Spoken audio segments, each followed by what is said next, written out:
రాష్ట్రంలో చలి పంజా విసురుతోంది. ఉష్ణోగ్రతలు అత్యంత కనిష్ట స్థాయికి పడిపోతుండటంతో చలి తీవ్రత మరింతగా పెరిగిపోయింది. పొగమంచు, చలిగాలులతో ప్రజలు గజగజ వణికిపోతున్నారు.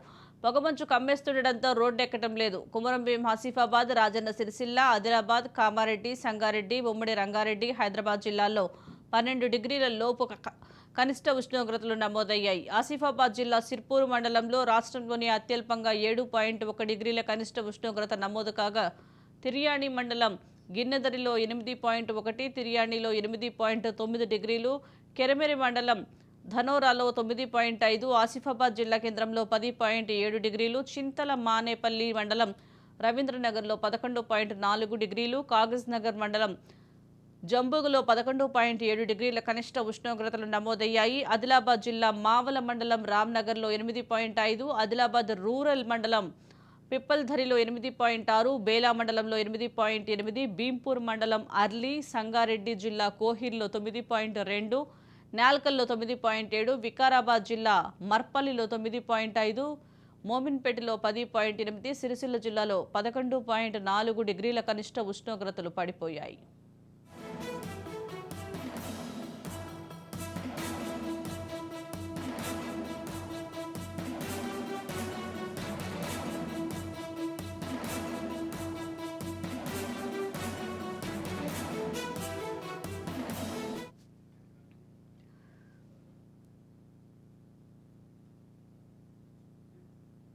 ఇక రాష్ట్ర రాజధాని హైదరాబాద్ను చలి వణికిస్తుంది. పటాన్చెరులో 11.4, రామచంద్రపురంలో 12.2, రాజేంద్రనగర్లో 12.3, మల్కాజ్గిరిలో 12.7 డిగ్రీలు, సికింద్రాబాద్లో 13.8 డిగ్రీల కనిష్ట ఉష్ణోగ్రతలు నమోదయ్యాయి. రాత్రి ఉష్ణోగ్రతలు సాధారణం కంటే 4 నుంచి 5 డిగ్రీలు తక్కువగా నమోదవుతుండటంతో పలు ప్రాంతాల్లో ప్రజలు ఉదయం, రాత్రి వేళల్లో బయటకు వచ్చేందుకు జంకుతున్నారు.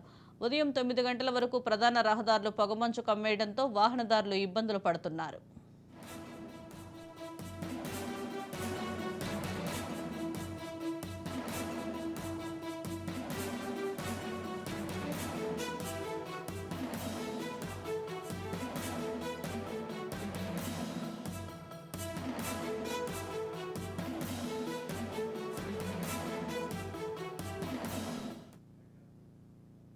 రాష్ట్రంలో ఏజెన్సీ ప్రాంతాలు ఉదయం 10 గంటలు దాటినా నిర్మానుష్యంగానే కనిపిస్తున్నాయి. చలి తీవ్రత, చల్లటి ఈదురుగాలులతో గిరిజనులు, ముఖ్యంగా వృద్ధులు, చిన్నపిల్లలు చర్మ, శ్వాసకోశ సంబంధిత రుగ్మతలను ఎదుర్కొంటున్నారు.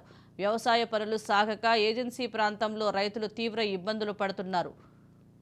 పత్తి తీసే సీజన్ కావటం, చలి తీవ్రంగా ఉండటంతో కూలీలు ఉదయం 11 దాటిన తర్వాత కూడా పనులకు రావటం లేదు.